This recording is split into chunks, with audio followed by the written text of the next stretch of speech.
What's up guys, welcome back for another Yu-Gi-Oh! Pro Duel video. Next match, Cross-Banlist Cup, last match here in the top 16 playoffs. Two title candidates, I feel, both Burning Abyss versus ABC.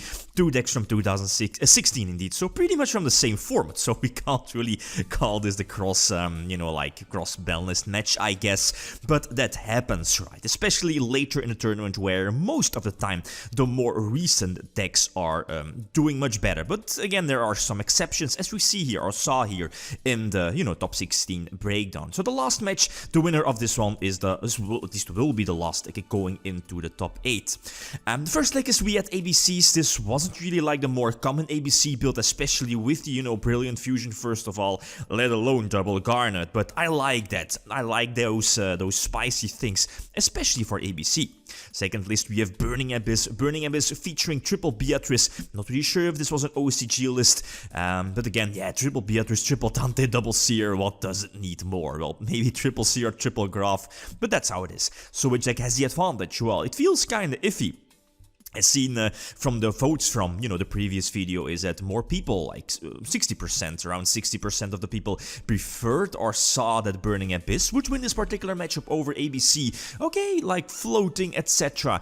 But then again, if you take a look at both deck lists, and I'm looking at the hand traps, I'm looking at Failure, looking at Maxi, again, two very important cards. I think the ABC deck is the only deck that has the access or main deck, the Maxi.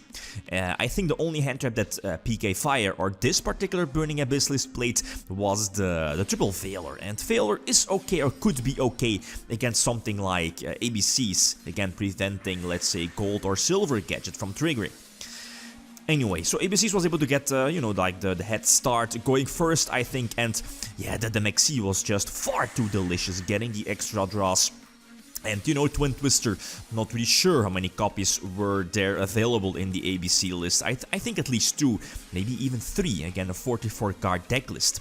And Brilliant Fusion is just, it's an insane card.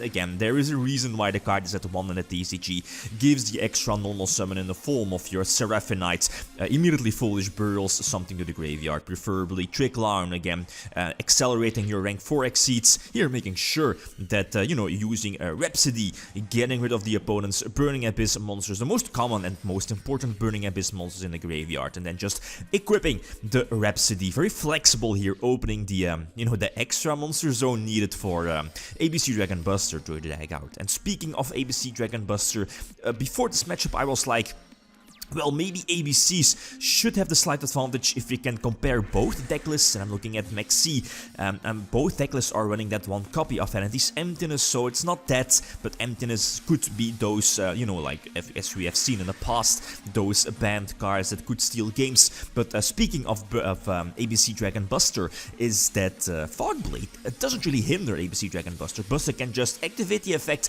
and then, during the opponent's turn, tag out, so to dodge the Fogblade negation. And again, that's one of the stronger advantages, I guess, that in theory ABC might be a bit better, at least comparing both these lists, right?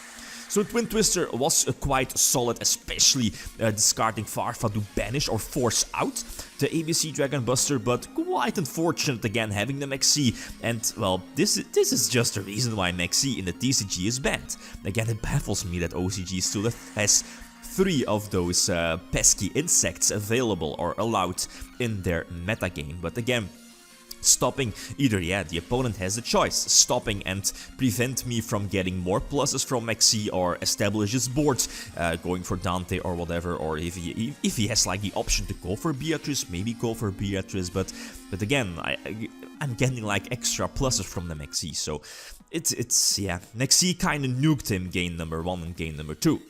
So game number 3, this one felt kinda iffy. Again, I'm going second here with the ABCs, of course, and my opening hand is at least 1 Garnet. I like this list running the 2 Garnets, but, maybe I'm drawing the second Garnet here, but it's not the case, so, and off of Desires, I'm quite lucky here. The second copy of Garnet is not banished, but I think 2 copies of B were banished, if I'm not mistaken, as you'll be seeing within the next couple of moments. So, equipping B here to eventually get it in the graveyard, and of course getting a search, I had no option to go for the, let's say, the Exceed play. it feels quite different. I mean, I'm used to playing Master Duel 4 now with the links, going for, let's say, the Link gadget or something like that, right? Or Clifford Genius, and then, you know, triggering the ABC searches or special summon with C or something like that. But now playing under Master Duel 3 again, it feels quite awkward. You know what I mean? If you like to playtest or play under, like, or through, you know, the new formats. And here, this was a mistake. Well, I knew well what I was doing, but again, the clown tricked me, like literally. I definitely should not have used the trick clown. The third Fog Blade was quite obvious again.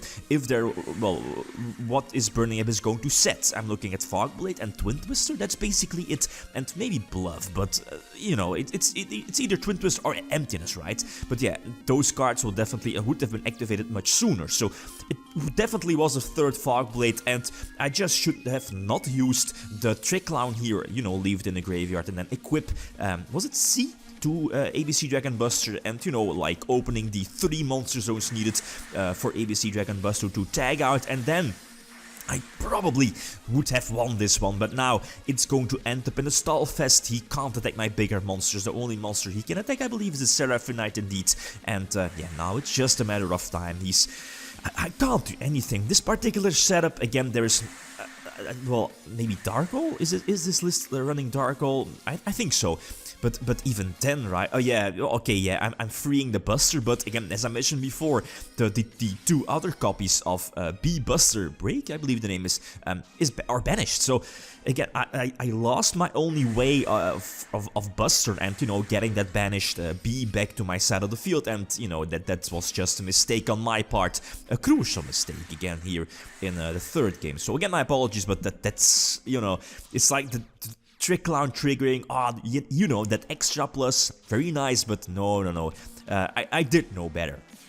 But anyway, so game number 4, again, going first, and this, in theory, again, a very solid hand. If the opponent opens Effect Filler, it could have been a little bit different. Again, normal summoning the Gold Gadget, I think a Veiler there could have stopped this entire play, but luckily no Veiler, so I can end with 2 very important, 2 big beat sticks, especially with the Emptiness, right? If the opponent opened with Twin Twister as well, would be fine, immediately blasting off the Twin Twister into or destroying my back row, being the Emptiness, and of course my field spell. And but yeah, if he went for like Tour Guide or, you know, multiple Burning Abyss, there was the Maxi to eventually, or, you know, this would have gotten me some extra draws. So the banned cards did their job here in this particular matchup, and I'm looking at Maxi, I'm looking at Vanity's Emptiness, they were definitely very crucial, and then, you know, the cute gimmick of ABC Dragon Buster, banishing opponent's cards, and, you know, Castell, etc., to force out the Beatrice. Beatrice didn't really feel that strong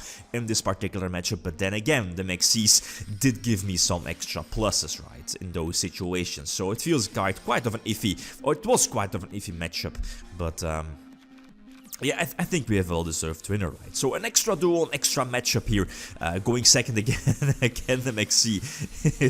There have been duels in the past where, you know, like the deck is playing like multiple hand traps, multiple Veiler and or Maxi, and you're drawing like 0 hand traps, and there have been matchups where, you know, the opponent activating Maxi and then chain the Ash Blossom or some shenanigans like that.